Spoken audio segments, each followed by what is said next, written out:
Alors, on va faire juste un petit truc. On va profiter d'être à Valmer, bien installé, au chaud, etc. On va se faire une petite multiplication de crônes. Yes. Parce que c'est un peu péniboulot de les laisser repartir. Ils vont un peu là où on n'a pas envie qu'ils aillent. Ils sont trop nombreux, etc. Donc, en fait, on récolte tout et après, on les redémarre. Ils redémarrent tout seuls aussi pas mal. Hein. Ouais. Donc moi, je t'ai amené quelques crônes, il y en aura quelques-uns pour moi. Et en fait, ce qu'on fait tout simplement, c'est qu'on les met en godet. Et une fois qu'ils sont bien redémarrés, c'est assez rustique, hein, d'ici un mois et demi, on va pouvoir les planter tous les 30.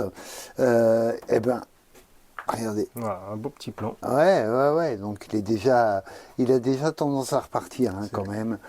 Après, toujours cette allure invraisemblable de gros asticots. Ouais, voilà. Donc, après, comment on fait ben, on ne se casse pas la tête, hein, en fait. Hein. Hop, on met du terreau, on met le petit bonhomme, tac, on comble. Il en prend un peu plein la tête, mais de toute façon, après, à l'arrosage, les excédents vont dégager. Puis voilà, on ne se casse pas la tête. Hein. Exactement. C'est. Tiens, je te les trie, Guillaume. Tac. Oh, ça va, c'est pas dur. Non. Et surtout que là, on est à l'abri, on est au chaud. Mais vraiment, mais que demander de mieux? Alors par contre, productivité incroyable des crônes. Vous vous souvenez qu'on avait fait plusieurs petites séquences dessus. Donc là, quand on dit que les crônes, ils aiment les couches en lasagne, c'est moins qu'on puisse dire. Après, quand on dit que nous, on aime les crônes en couche en lasagne, c'est aussi parce que la récolte est quand même beaucoup plus facile. Et donc là, j'ai à peu près tout le monde. Je pense qu'on s'est régalé plusieurs fois avec ce petit tubercule ridicule qui suffit maintenant de multiplier. Toujours à Valmer avec Guillaume, on a vu pour les crônes, mais là, on reste dans notre grande série les tubercules ridicules. Et donc là, c'est pas vraiment un tubercule, on va dire que c'est une partie tubérisée. Là, on est sur le chervy. Et on en a parlé pas mal du chervy, mais c'est vrai que c'est un petit peu à protéger quand même. Et là, on voit bien hein, quand même toutes les repousses hein, qui se font au niveau du collet. Donc, il va pouvoir être temps maintenant de le multiplier. Alors, on peut prendre un couteau. Là, ça, c'est un greffoir qui est assez pratique parce qu'il me permet aussi de faire un trou et d'être un peu moins bourrin que ce que vous avez vu sur les tomates, d'être un peu plus léger.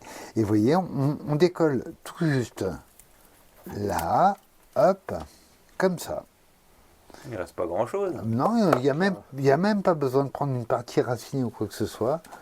Voilà, après, on serre dans la motte. Et puis, il faudra un arrosage un peu copieux. Et là, je vous propose que Guillaume nous fasse une petite démonstration du coup. Parce que Chervy, toi, t'en as un gros pied mère, tu me disais. Ah oui, d'accord. Toute la délicatesse quand même. Jardinier de château, attention. Hein, voilà. Donc, on sait prendre de la racine et ça va très très vite à reprendre. Hein, très très vite. C'est vraiment spectaculaire. Allez, on continue. Délicatement. Alors là, sur un plan, on peut contact. Ah, lui, il a dansé. Ça va vivre? Ouais, il n'y a pas de problème. Oui. Et sur un plan, on se dit qu'avec un pied de chervy, on fait une douzaine à peu près en général de petits démarrages au collet. Donc c'est une multiplication qui est intéressante. Je rappelle ce que nous disait Bernard Bureau, il ne s'explique pas que le chervy ne soit pas dans tous les potagers et sur toutes les tables. Pour lui, c'est vraiment un très bon légume. Je rappelle aussi que pas de maladie, pas de ravageurs. Vous pouvez, si vous avez malheureusement des campagnols ou des mulots, ils ne sont pas fous ils vont aller dessus vraiment parce que c'est très bon, ils savent bien que c'est sucré et alors ils jettent dessus. Donc on peut avoir des ravageurs généralistes, mais des spécialisés, on n'en a pas sur le Chervit. Donc pour moi c'est vraiment la culture garantie, comme les Crohn sont une culture garantie, etc., etc. Puis vous voyez, la multiplication, elle est d'autant plus simple que là j'ai les mains dans les poches, c'est Guillaume qui fait tout, mais c'est une multiplication qui est quand même relativement simple et qui n'empêche pas de manger, hein.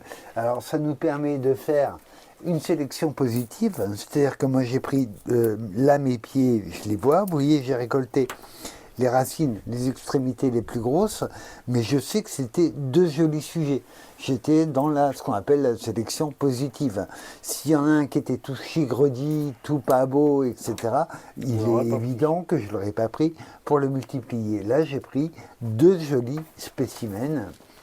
Est-ce que tu veux l'autre, Guillaume, du coup? Je te remets là, paf. Merci. Voilà, et puis là, on va compter un bon mois.